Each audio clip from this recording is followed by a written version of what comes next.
Depression, বিষণ্ণতা এটিকে রোগ হিসেবে দেখতেই নারাজ অনেকে, অথচ এটি নিতে পারে ভয়াবহ রূপ, রোগীকে ঠেলে দিতে পারে মৃত্যুর দিকে।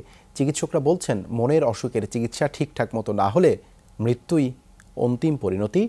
পরিসংখ্যানও বলছে, বিশ্বে প্রতি 40 সেকেন্ডে একজন আত্মহত্যা করেন এই বিষণ্ণতা থেকে। লামিয়া তিথির বিশেষ রিপোর্ট, ক্যামেরায় ছিলেন মাহফুজ মিঠু। আর 3 পর্বের ধারাবাহিক প্রতিবেদনের প্রথমটি দেখবেন আজ।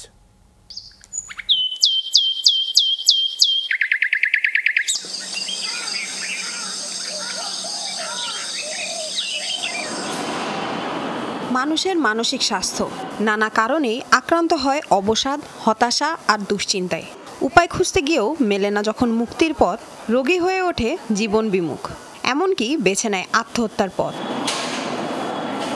যে কেউ যখন তখন পড়ে যেতে পারেন বিষণ্ণতার এই ফাঁদে। সমাজের নানা প্রতিবন্ধকতায় চিকিৎসা করাতেই পড়তে হয় বিপাকে। এই যেমন সন্তানকে মানসিক হাসপাতালে চিকিৎসা করাচ্ছেন, অথচ পরিচয়টাই গোপন রাখতে হচ্ছে, কারণ বিষণ্ণতা এ সমাজে রোগের স্বীকৃতি পায় না, পেয়ে গেছে পাগলামির অপবাদ। আমরা বিয়ে করে নিছি, এটা ওর ফ্যামিলিতে ও বলছে, মনে করছে হয়তো মায়েরা নিব, কিন্তু না, তাকে কেউ ভালোবাসতো না তখন, মানে এরকম চিন্তা ভাবনা তখনই করতে করতে আস্তে আস্তে কিছুদিন যাইতো, এর জন্য মনে হয় ডিপ্রেশন। শিশু বয়সে বিয়ে হয়ে যায় এই কিশোরীর, ওই বয়সেই নেয় তালাক। কৈশোরে পড়ে এক সহপাঠীর প্রেমে, এক পর্যায়ে বাড়ি ছেড়ে লুকিয়ে বিয়ে করে। পরিবারের চাপে যোগাযোগ বন্ধ করে দেয় ওই ছেলে। তারপর দুবার আত্মহননের চেষ্টা করে মেয়েটি। এখন বিষণ্ণতা রোগের চিকিৎসা চলছে মানসিক হাসপাতালে। 200-300 ট্যাবলেট খাইছি, খাইয়া ঘুমাইছি, আবার অর্ধেক বোতল হারপিক খাইয়া ফেলছি। 14 বছর বয়সের আগে 50% মানসিক রোগ শুরু হয়, 25 বছর বয়সের আগে 75% মানসিক রোগ শুরু হয়। ফলে তরুণ তরুণীরাই কিন্তু মানসিক রোগে বেশি ভুগে থাকেন।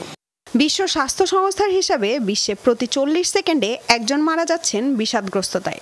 বাংলাদেশের সংখ্যাটাও নেহাত কম নয়। ডিপ্রেশনে ভোগে দেশে প্রতি বছর কমপক্ষে 10,000 মানুষ আত্মহত্যার পথে পা বাড়ান। সংখ্যাগুলো আতঙ্কের, আবার ভুলে যাওয়া সহজ। শুধু তারাই ভুলতে পারে না যাদেরকেও বিষণ্ণতার একটা সময় আত্মহত্যাই করে ফেলেছে। কেমন আছে থাকে ওই পরিবারগুলো? বিষণ্ণতায় ভোগা প্রতি 100 জনে 3 জনই আত্মহত্যাকে মনে করেন একমাত্র মুক্তির পথ। অন্য অসুখের মতো এটা একটা অসুখ, যারা গরব বন্দি করে রাখে তারা সেটা ভুল করতেছে। যেহেতু রোগ আছে, রোগের চিকিৎসা আছে। চিকিৎসার বিষয়টার জন্য আমরা ওষুধগুলা কিছুদিন পরে পরে চেঞ্জ করি। নিজের উপর আস্থা হারানো, ভবিষ্যৎ সম্পর্কে নেগেটিভ ভাবা এবং পৃথিবীর মানুষের উপরে আস্থা উঠে যাওয়া। বিষণ্ণতা যখন একটা মাত্রার বেশি যায়, তখন মানুষ মনে করে যে বেঁচে থেকে লাভ নেই।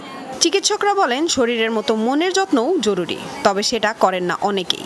বিশ্ব স্বাস্থ্য সংস্থা বলছে, যে কোনো আত্মহত্যার পেছনে আছে বিষণ্ণতা, আর মনের অসুখ মানেই পাগলামি নয়। লামিয়া তিথি, যমুনা নিউজ, ঢাকা।